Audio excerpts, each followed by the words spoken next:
समतेचे विचार रुजवणाऱ्या सर्व महामानवांना त्रिवार अभिवादन करतो और मंच पर उपस्थित वंचित बहुजन आघाड़ी की अध्यक्ष रेखाताई ठाकुर, वंचित बहुजन आघाड़ी के मुंबई के प्रदेश अध्यक्ष और मुंबई साउथ सेंट्रल के आने वाले खासदार अबुल भाई खान,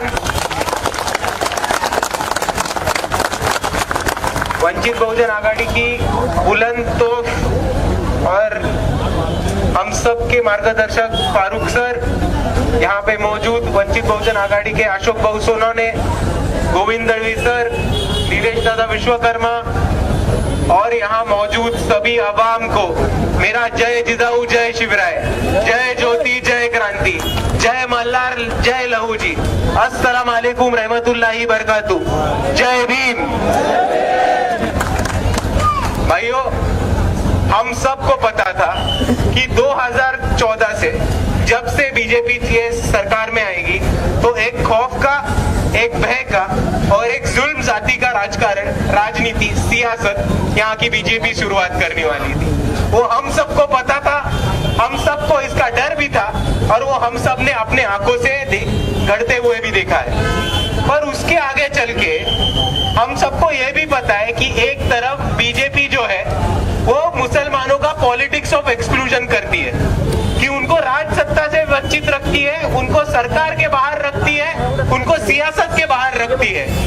अभी आप सोच लीजिए, अगर किसी कौम का, अगर किसी समाज की तरक्की आपको रखनी हो, आपको उनका विकास रोकना हो, आपको उनकी डेवलपमेंट रोकनी हो, तो उसका सबसे आसान तरीका है कि उस समाज को या उस मजहब को या उस कौम को आप सियासत से बाहर रखें। उनके अगर कोई कॉर्पोरेटर चुन के ना आए, उनके कोई आमदार चुन के ना आए, उनके कोई खासदार चुन के ना आए, तो वो कौम, वो समाज अपनी तरक्की नहीं कर सकती। ये हकीकत आप हम सबको माननी पड़ेगी। पर दूसरी तरफ हम सबको ये पता था कि बीजेपी पॉलिटिक्स ऑफ एक्सक्लूजन कर रही है और इसी तरह से हमने देखा था कि 2014 के बाद दंगे फसाद बढ़ गए, जुल्म जाति बढ़ गई, मॉब लिंचिंग बढ़ गया और मुसलमानों का यहाँ के पार्लियामेंट में हो या यहाँ के विधानसभा में हो रिप्रेजेंटेशन कम होते हुए हमको दिख रहा है, उनकी तादाद कम होती हुई दिख रही है।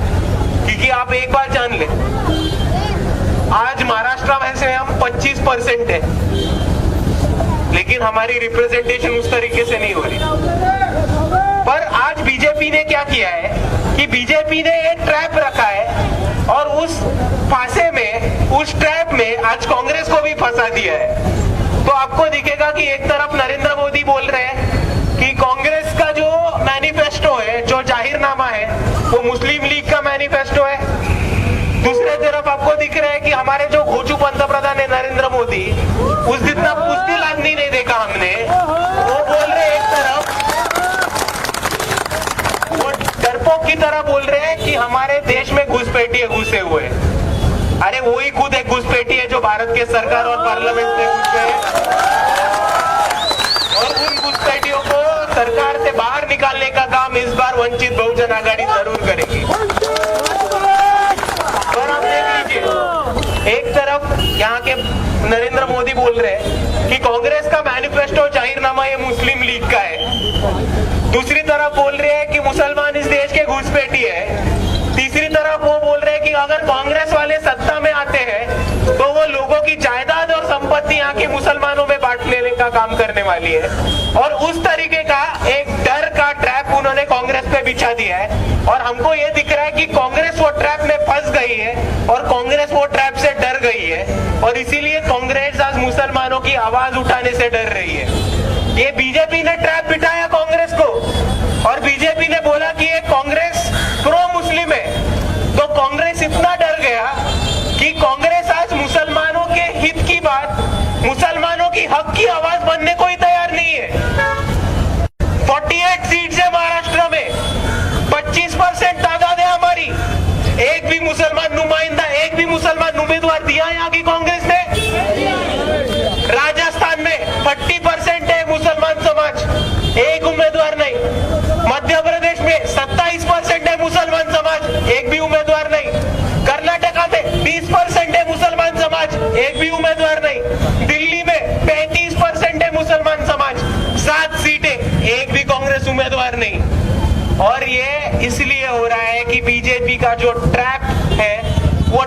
कांग्रेस फंस गई है, उस जाल में कांग्रेस फंस गई है और वो डर रही है आज मुसलमानों के लिए आवाज उठाने को, मुसलमानों की हक की, मुसलमानों की हित की बात करने को।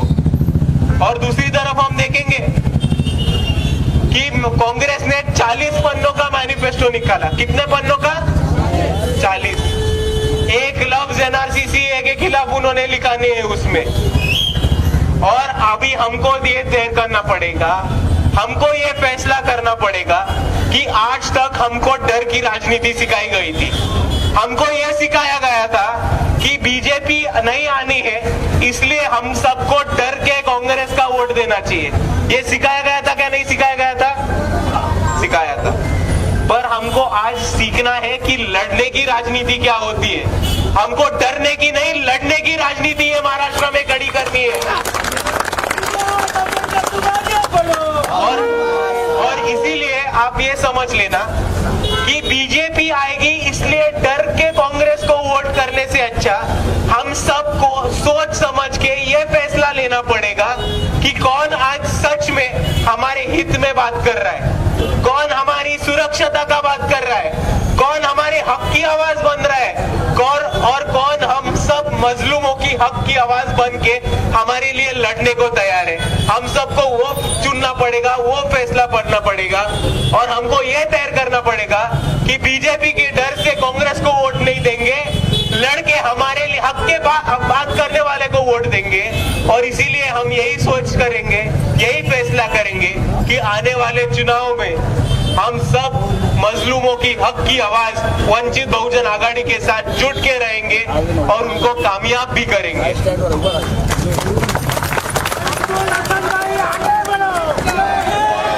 क्योंकि आप एक बात समझ लीजिए, जब भी महाराष्ट्र में या इस देश में मुसलमानों में जब भी जुल्म जाती हुई हो, एक पार्टी ने, एक शख्सियत ने हमारे लिए हमेशा आवाज उठाई है, वो है बाला साहब अम्बेडकर।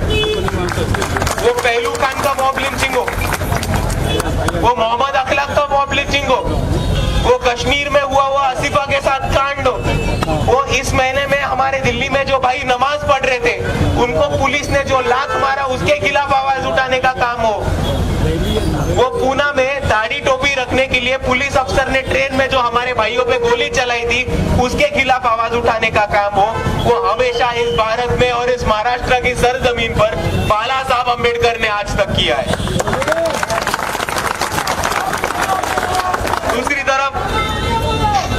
दूसरी तरफ आप ये भी देखेंगे जहां पे कांग्रेस एनआरसी के खिलाफ लफ्ज उठाने के लिए डरती है, आज वंचित बहुजन आघाड़ी के मैनिफेस्टो में, जाहिरनामा में साफ साफ लिखा है कि अगर हम सियासत में आते हैं तो हम कभी भी एनआरसी जैसा काला कानून मंजूर नहीं करेंगे।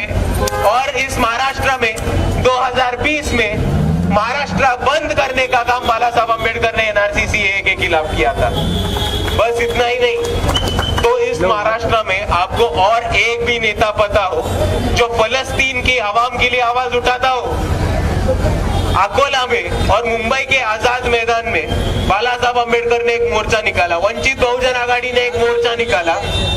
वो मोर्चा निकाला फलस्तीन पे होने वाले अटैक के खिलाफ, फलस्तीन की आवाम की शांति और अमन के लिए दुआ करने का वो मोर्चा निकाला।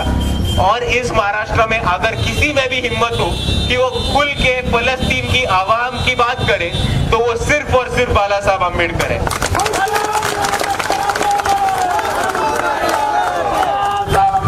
और इसीलिए मैं आप सभी के सामने ये पेश करना चाहता हूँ कि आज अगर कोई सच में सारे मजलूमों के लिए, वो दलित हो, मुसलमान हो, आदिवासी हो, बहुजन हो, महिला हो, तृतीयपंथी हो, भटके विमुक्त हो, शेतकरी हो, गोर गरीब हो या साधारण घर से आने वाले लोग हो, वो सारे मजलूमों की, वंचितों की हक की आवाज एक ही पार्टी है, एक ही शख्सियत है, वो है वंचित बहुजन आघाड़ी और बाला साहब अम्बेडकर। और इसी तरह से आप देखेंगे कि यहाँ के कांग्रेस महाविकास आघाड़ी ने मुसलमानों की हक की बात नहीं की और मुसलमानों के वोट चाहिए लेकिन मुसलमानों के नेता नहीं, इस तरीके से उन्होंने सियासत रची है। और आप देखेंगे कि 48 सीट्स पे एक भी मुसलमानों का उम्मीदवार यहाँ पे महाविकास आघाड़ी ने दिया नहीं है। और दूसरी तरफ वंचित बहुजन आघाड़ी से महाराष्ट्र में आपको 6-7 मुसलमानों के नुमाइंदा इस लोकसभा के इलेक्शन में खड़े हुए थे देखेंगे, और उसमें से एक है हमारे वंचित बहुजन आघाड़ी के मुंबई के प्रदेश अध्यक्ष अबुल भाई हसन खान। और ये पिछले 6-7 सालों से वंचित बहुजन आघाड़ी का काम मुंबई में लेके आ रहे हैं, करते आ रहे हैं। हम सबको एक साथ लेके चलने का काम, मुंबई में आंदोलन हो, मुंबई में मोर्चा हो या मुंबई में कौन सा भी इवेंट हो, वो आयोजन करने का काम और उसे बहुत अच्छे तरीके से पार करने का काम ये अबुल भाई ने किया है। और उसी तरह से जहां भी मुंबई में कोई अन्याय अत्याचार हो, कोई जुल्म जाती हो, तो अबुल भाई वंचित बहुजन आघाड़ी के साथ हमेशा वहां पे आवाज उठाने के लिए पहुंच जाते हैं। और आज दूसरी तरफ देखेंगे तो अबुल भाई के खिलाफ जो पार्टियां खड़ी है वो दो टुकड़े टुकड़े वाली पार्टी है। एक तरफ है शिवसेना एकनाथ शिंदे वाला और दूसरे तरफ है शिवसेना यूबीटी। आप में से मराठी कितने लोग जानते हैं? तो हम मराठी में ये दोनों पार्टी को कहते हैं शिवसेना खुर्द और शिवसेना बुद्रुक। तो अभी ऐसे सिचुएशन में जो ये दो टुकड़े टुकड़े पार्टी है उनसे हम हारेंगे क्या?